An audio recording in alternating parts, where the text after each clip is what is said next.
Hello, welcome to the physics lesson on calculation. I'm going to solve a series of questions in momentum.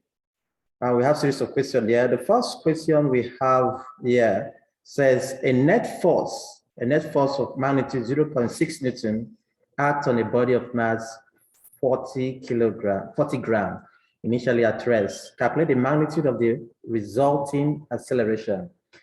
Now to solve this problem, the net force is given F, which is 0.6 Newton, and the mass is given as 40 kilogram.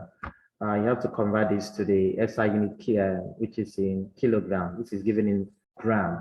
So 40 divided by 1,000 will give us 0.04 kilograms.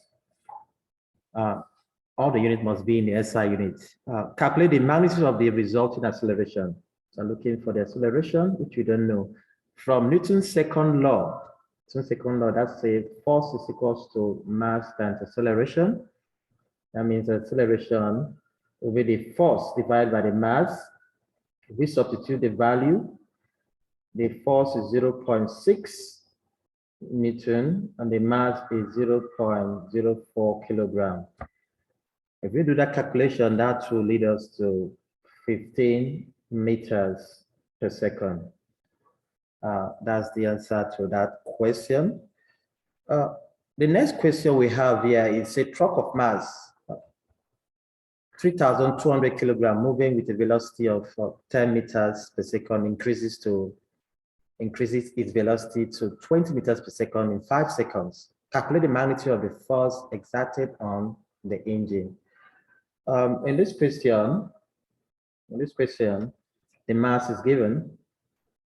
The mass is given, which is 32 kilogram, moving with initial velocity. That initial velocity, U, is 10 meters per second.